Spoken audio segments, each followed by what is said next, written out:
ಮುಂದೆ ಏನು ಆಯಿತು, ಇಲ್ಲಿ ಹಲ್ಲೆಯನ್ನ ಮಾಡಿದ್ರು, ಹತ್ಯೆ ನಡೆಯಿತು. ಹತ್ಯೆ ಆದ ನಂತರ ಏನ್ ಮಾಡಿದ್ರು, ಅಲ್ಲಿ ಸತ್ತಿದಾನೆ ಅಂತ ಆಗ್ಲೇ ಗೊತ್ತಾದ ತಕ್ಷಣ ಅವರು ಮಾಡಿದ್ದೇನು, ಶೆಡ್ನಲ್ಲಿ ಕೊಲೆ ಆಗತ್ತೆ. ಆದ್ರೆ ಹೆಣವನ್ನ ಅವರು ಎಸೆದಿದ್ದು ಮೋರಿಗೆ. ಕೇಸನ್ನ ಮುಚ್ಚಿ ಹಾಕೋದಕ್ಕೆ ಆರೋಪಿಗಳು ಸರೆಂಡರ್ ಆಗ್ತಾರೆ. 4 ರಿಂದ 5 ಜನ ಸರೆಂಡರ್ ಆಗ್ತಾರೆ. ಅದುವೇ ಅವರಿಗೆ ಕಂಟಕ ಆಗತ್ತೆ. ದರ್ಶನ್ ಅವರ ಈ ಒಂದು ಪ್ರಕರಣವು ಕೂಡ ಬಯಲಾಗಿದ್ದು ಅವಾಗ್ಲೇ. ಯಾಕಂತ ಹೇಳಿದ್ರೆ ಮೋರಿಗೆ ಎಸೆದು ಹೋಗಿದ್ದವರು ಸುಮ್ಮನೆ ಆಗ್ಲಿಲ್ಲ. ಒಂದಷ್ಟು ಆರೋಪಿಗಳು ಅಲ್ಲಿ ಸರೆಂಡರ್ ಆಗ್ತಾರೆ. ಆ ಸರೆಂಡರ್ ಆದಂತಹ ಆರೋಪಿಗಳಿಗೆ ಖಾಕಿ ಕಂಟಕ ಎದುರಾಗುತ್ತೆ. ಖಾಕಿ ಮುಂದೆ ಆಗ ಸತ್ಯ ದರ್ಶನ ಬಯಲಾಗತ್ತೆ. ಈಗಾಗಲೇ ನೀವು ನೋಡ್ತಾ ಇದ್ದೀರಾ, ರೇಣುಕಾಸ್ವಾಮಿಯ ಮೃತದೇಹ ಇದೇ ಮೋರಿಯಲ್ಲಿ ಇದ್ದಿರುವಂತದ್ದು ನಾವು ತೋರಿಸ್ತಾ ಇದೀವಲ್ಲ. ಈ ಒಂದು ಫೋಟೋದಲ್ಲೇ ನಿಮಗೆ ಗೊತ್ತಾಗುತ್ತೆ ಆತನ ಮೃತದೇಹ ಸಿಗುತ್ತೆ. ಆ ನಂತರ ಅಪರಿಚಿತ ವ್ಯಕ್ತಿಯ ಶವ ಅಲ್ಲಿ ಪತ್ತೆಯಾಗುತ್ತೆ. ಯಾರದ್ದು ಏನು ಅನ್ನೋದನ್ನ ತನಿಖೆ ಮಾಡಿದಂತಹ ಸಂದರ್ಭದಲ್ಲಿ ಸಾಕಷ್ಟು ಅಂಶಗಳು ಬೆಳಕಿಗೆ ಬರುತ್ತೆ. ಆ ನಂತರ ಇದೇ ಪ್ರಕರಣದಲ್ಲಿ 4 ರಿಂದ 5 ಜನ ಸರೆಂಡರ್ ಆಗಿ ತಾವು ಈ ರೀತಿಯಾಗಿ ಕೊಲೆ ಮಾಡಿದ್ದೀವಿ ಅಂತ ಕೂಡ ಹೇಳ್ತಾರೆ. ಅದಾದ ನಂತರ ಅಲ್ಲಿ ಇನ್ನೊಂದಷ್ಟು ಜನರ ಹೆಸರನ್ನ ಕೂಡ ಅವರು ಹೇಳ್ತಾರೆ, ಯಾರ್ಯಾರಿದ್ರು ಏನು ಅನ್ನೋದ್ರ ಬಗ್ಗೆ ಅವರನ್ನ ಕೂಡ ವಿಚಾರಣೆ ಮಾಡಿದಂತಹ ಸಂದರ್ಭದಲ್ಲಿ ಸತ್ಯ ದರ್ಶನ ಗೊತ್ತಾಗುತ್ತೆ. ಇಲ್ಲಿ ಒಂದಷ್ಟು ವಿಚಾರಗಳಿದೆ ಸತ್ಯ ದರ್ಶನದಲ್ಲಿ. ಒಂದು ನಿಜವಾದಲ್ಲಿ ಅಲ್ಲಿ ಏನು ಆಯ್ತು ಅನ್ನುವಂತಹ ಸತ್ಯ ದರ್ಶನ ಆಗುತ್ತೆ.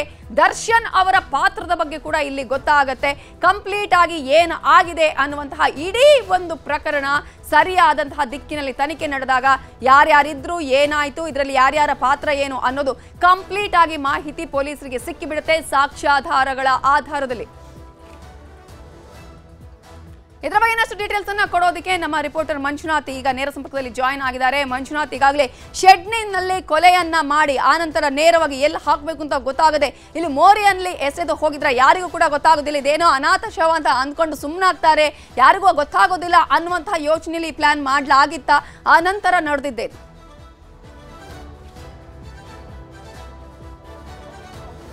ನವಿತಾ 8ನೇ ತಾರೀಕಿನಂದು ಚಿತ್ರದುರ್ಗದಿಂದ ರೇಣುಕಾಸ್ವಾಮಿಯನ್ನ ಮೊದಲನೇದಾಗಿ ಕಿಡ್ನಾಪ್ ಮಾಡ್ತಾರೆ. ಕಿಡ್ನಾಪ್ ಮಾಡಿದಂತ ಬಳಿಕ RR ನಗರದಲ್ಲಿರುವಂತಹ ಕಾರ್ ಶೆಡ್ಗೆ ಅವರನ್ನ ಕರ್ಕೊಂಡು ಬರ್ತಾರೆ. ರಾತ್ರಿ ಇಡೀ ಕೂಡ ಅಷ್ಟೇ ಆತನ ಮೇಲೆ ಹಲ್ಲೆಯನ್ನ ಮಾಡ್ತಾರೆ. ಇನ್ನು ಆರೋಪಿಗಳು ಕೂಡ ಅಷ್ಟೇ ಪೊಲೀಸರ ತನಿಖೆಯ ಸಂದರ್ಭದಲ್ಲಿ ಹೇಳಿರುವಂತದ್ದು ನಟ ದರ್ಶನ್ ಅವರು ಕೂಡ ಅಷ್ಟೇ ಬಂದು ಹಲ್ಲೆಯನ್ನ ಮಾಡಿದ್ದಾರೆ, ಜೊತೆಗೆ ಬೆಲ್ಟ್ ನಿಂದಲೂ ಕೂಡ ಹಲ್ಲೆಯನ್ನ ಮಾಡಿದ್ದಾರೆ, ಜೊತೆಗೆ ಆತನನ್ನ ಗೋಡೆಗೆ ಕೂಡ ಅಷ್ಟೇ ಗುದ್ದಿದ್ದಾರೆ ಅನ್ನುವಂತ ಒಂದು ಸ್ಟೇಟ್ಮೆಂಟ್ ಅನ್ನು ಕೂಡ ಅಷ್ಟೇ ಈಗಾಗಲೇ ಆರೋಪಿಗಳು ಪೊಲೀಸರ ಸಮ್ಮುಖದಲ್ಲಿ ಹೇಳಿರುವಂತದ್ದು. ಜೊತೆಗೆ ಪ್ರತಿಯೊಂದು ಹೇಳಿಕೆಗಳನ್ನು ಕೂಡ ಈಗಾಗಲೇ ಪೊಲೀಸರು ದಾಖಲು ಮಾಡ್ಕೊಳ್ತಿರುವಂತದ್ದು. ಅದೇ ಒಂದು ದಾಖಲೆಗಳನ್ನ ಮುಂದಿಟ್ಕೊಂಡು ನಟ ದರ್ಶನ್ ಅವರನ್ನು ಕೂಡ ಅಷ್ಟೇ ಪೊಲೀಸರು ಇಂಟ್ರಾಗೇಷನ್ ಅನ್ನು ಮಾಡ್ತಾರೆ. ಆದ್ರೆ ಮೊದಲನೇ ನಟ ದರ್ಶನ್ ಈ ಒಂದು ಪ್ರಕರಣಕ್ಕೂ ನನಗೂ ಯಾವುದೇ ರೀತಿಯಂತ ಸಂಬಂಧ ಇಲ್ಲ ಅಂತಂದ್ರೂ ಕೂಡ ಅಷ್ಟೇ ಮೇಲ್ನೋಟಕ್ಕಿರುವಂತಹ ಒಂದಷ್ಟು ಸಾಕ್ಷ್ಯಾಧಾರಗಳನ್ನ ಮುಂದಿಟ್ಕೊಂಡಂತ ಸಂದರ್ಭದಲ್ಲಿ ನಟ ದರ್ಶನ್ ಕೂಡ ಅಷ್ಟೇ ಮೌನಕ್ಕೆ ಶರಣಾಗಿರುವಂತದ್ದು.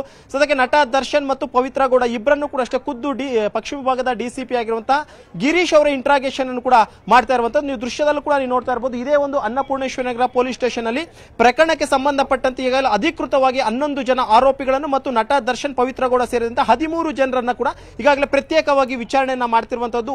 ಒಬ್ಬೊಬ್ಬ ಇನ್ಸ್ಪೆಕ್ಟರ್ ಒಬ್ಬೊಬ್ಬ ಆರೋಪಿಯನ್ನು ವಿಚಾರಣೆಯನ್ನ ಮಾಡ್ತಿದ್ರೆ ACP ಮತ್ತು DCP ನೇತೃತ್ವದ ಅಧಿಕಾರಿಗಳು ನಟ ಪವಿತ್ರ ಗೌಡ ಮತ್ತು ನಟ ದರ್ಶನ್ ಅವರನ್ನ ಇಂಟ್ರಾಗೇಷನ್ ಅನ್ನ ಮಾಡ್ತಿದ್ರೆ. ಇನ್ನು ತನಿಖೆಯ ಸಂದರ್ಭದಲ್ಲಿ ಪ್ರಮುಖವಾದಂತಹ ಒಂದಷ್ಟು ಅಂಶಗಳು ಪೊಲೀಸರಿಗೆ ಗೊತ್ತಾಗಿರುವಂತದ್ದು ಏನಂತಂದ್ರೆ 8ನೇ ತಾರೀಕಿನಂದು ಇವರು ಕಿಡ್ನಾಪ್ ಮಾಡ್ಕೊಂಡು ಬರ್ತಾರೆ, ಕಾರ್ ಶೆಡ್ ನಲ್ಲಿ ಇವರನ್ನ ಹಾಕೊಂತಾರೆ. ಈ ಒಂದು ಕಾರ್ ಶೆಡ್ ನಲ್ಲಿ ಆ ರೇಣುಕಾಸ್ವಾಮಿಯನ್ನ ಇವರು ಹಲ್ಲೆಯನ್ನ ಮಾಡ್ತಾರೆ. ಹಲ್ಲೆ ಮಾಡಿದಂತಹ ಸಂದರ್ಭದಲ್ಲಿ ತೀವ್ರ ಹಲ್ಲೆಗೊಳಗಾದಂತಹ ವೇಳೆಯಲ್ಲಿ ಆತ ಸಾವನ್ನಪ್ಪಿದ್ದಾನೆ ಅನ್ನುವಂಥದ್ದು ಗೊತ್ತಾಗುತ್ತೆ.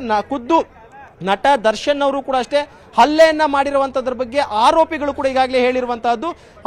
ಆತ ಸತ್ತೋಗಿದ್ದಾದಂತಹ ಬಳಿಕ ನಟ ದರ್ಶನ್ ಅವರು ಕೂಡ ಅಷ್ಟೇ ಯಾರಿಗೂ ಕೂಡ ಮಾಹಿತಿಯನ್ನು ಕೊಟ್ಟಿಲ್ಲ, ಬದಲಾಗಿ ಪೊಲೀಸರಿಗೆ ಮಾಹಿತಿಯನ್ನು ಕೊಡುವಂತದ್ದಾಗಿರ್ಬೋದು. ಇದ್ಯಾವುದನ್ನು ಕೂಡ ಮಾಡಿರೋದ್ರಿಂದ ಬದಲಾಗಿ ಆತನ ಅಲ್ಲಿಂದ ಎಲ್ಲಾದ್ರೂ ಹೋಗಿ ಬಿಸಾಕ್ಬಿಡಿ ಅನ್ನುವಂಥದ್ದನ್ನು ಕೂಡ ಹೇಳಿದ್ರೆ ಅದರಂತೆ ನಾವು ಆತನನ್ನ ನೇರವಾಗಿ ಕರ್ಕೊಂಡು ಕಾಮಾಕ್ಷಿಪಾಳ್ಯ ಠಾಣಾ ವ್ಯಾಪ್ತಿಯಲ್ಲಿರುವಂತಹ ಒಂದು ಮೋರಿಯಲ್ಲಿ ಆತನನ್ನ ಬಿಸಾಕ್ ಬಂದಿದ್ವಿ ಅನ್ನುವಂಥದ್ರ ಬಗ್ಗೆ ಕೂಡ ಈಗಾಗಲೇ ಆರೋಪಿಗಳ ಪೊಲೀಸರ ಮುಂದೆ ಹೇಳಿಕೆಯನ್ನ ಕೊಟ್ಟಿದ್ದಾರೆ.